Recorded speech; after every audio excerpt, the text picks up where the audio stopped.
à une grande carrière à ses débuts à l'Olympique de Marseille, Samir Nasri confirmera pendant 3 saisons sous les couleurs d'Arsenal avant de rejoindre Manchester City pour gagner des titres comme il avait appelé de ses voeux. Considéré comme un grand espoir lorsqu'il s'était révélé, le milieu de terrain connaît une fin de carrière compliquée après une Coupe du Monde ratée en 2014 où il n'avait pas été convoqué.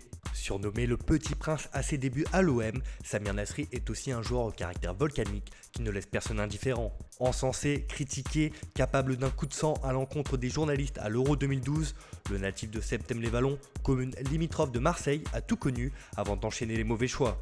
Retour sur cet espoir déchu du football français dont la carrière a pris une tournure inattendue. Petit flashback en 2014 où Samir Nasri sort d'une saison canon avec Manchester City. Il a joué 52 matchs, marqué 12 buts et délivré 12 passes décisives. Acteur majeur du titre des Citizens en Première Ligue, le milieu s'attend donc à disputer la Coupe du Monde au Brésil avec l'équipe de France. A l'époque, il estimait d'ailleurs que ses chances de participer à cette compétition étaient du 70-30.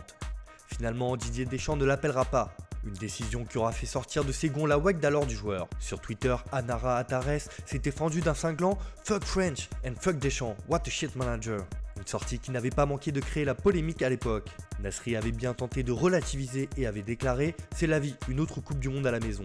Ce qui ne tue pas rend plus fort ». La France s'arrêtera en quart de finale de la compétition contre l'Allemagne, futur vainqueur, et Nasri annoncera dans la foulée sa retraite internationale. Après 45 sélections et 5 buts, l'histoire débutée un soir de mars 2007 se terminera presque dans l'anonymat quelques années plus tard. Et la pilule n'est pas vraiment passée. En 2015, Nasri s'était retenu d'avoir des mots déplacés envers Didier Deschamps devant la presse. On ne sait jamais, il peut porter plainte.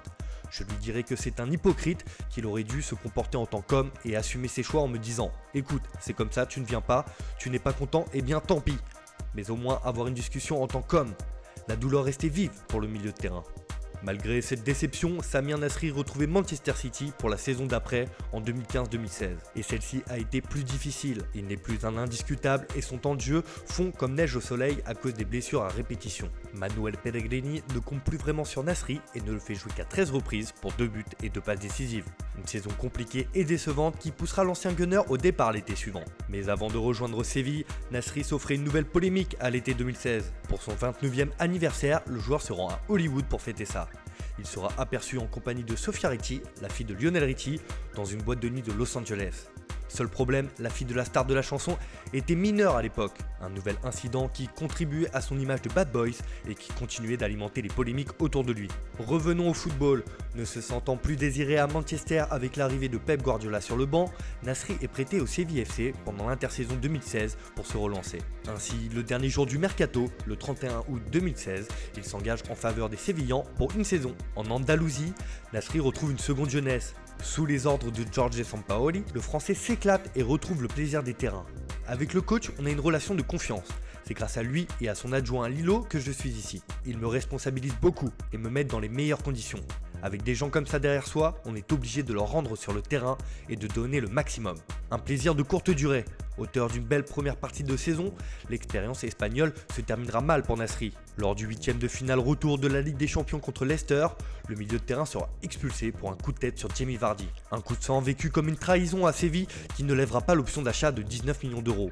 L'aventure s'arrêtera là, Nasri retournera en Angleterre et n'aura pas laissé un souvenir mémorable de son passage en Espagne. Non conservé par Manchester City, Nasri s'engage donc en Turquie dans le club d'Antalyaspor dont Leonardo est l'entraîneur. Et la descente aux enfers continuait pour l'ancien international français qui ne prenait part qu'à 8 matchs sur la première partie de saison. D'ailleurs, après seulement 6 mois en Super League, le joueur résiliait son contrat de 2 ans.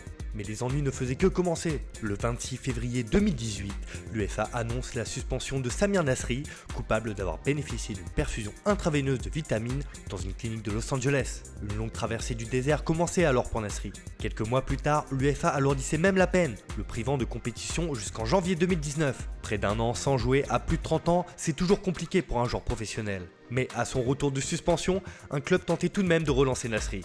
C'est West Ham qui signait le français pour 6 mois. Il était de retour en Première Ligue pour prouver qu'il avait encore le niveau, mais les difficultés de l'équipe peineront à le mettre en valeur, même s'il a été auteur de quelques matchs intéressants. Après seulement 6 matchs et 2 offrandes, les Hammers ne prolongeaient pas le bail du français. Encore une expérience mitigée où Nasri n'aura pas su retrouver son niveau. Une nouvelle fois libre de tout contrat, Nasri se laissait le temps de la réflexion pour trouver un nouveau challenge à l'été 2019. Courtisé par pas mal de clubs un peu partout en Europe, le milieu de terrain aurait pu faire son retour en France. En effet, Le Havre, équipe entraînée par Paul Le Guen, avait entamé des discussions avec le joueur pour le faire signer en Ligue 2. Finalement, c'est dans une autre destination inattendue que l'ancien mancunien rebondissait. Pour aider son vieil ami Vincent Kompany, Nasri s'engageait à Anderlecht, où le défenseur avait le rôle d'entraîneur-joueur de la formation belge.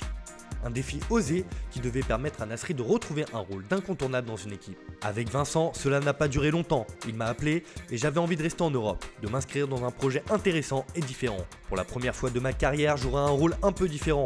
D'exemple, je vais devoir apporter mon expérience à un groupe talentueux mais très jeune. Je veux me servir de l'expérience acquise dans des clubs comme Arsenal ou Manchester City pour encadrer les jeunes et être le relais de Vincent sur le terrain. Sur le papier, c'est la bonne affaire, sauf que les choses ne vont pas se passer comme prévu. Nasri n'a joué que 5 matchs pour un seul but depuis le début de la saison. Pas de quoi satisfaire les dirigeants des Mauves, qui estiment que le recrutement du Français n'aura pas été un bon investissement. À refaire, aurait-on signé Samir Nasri ?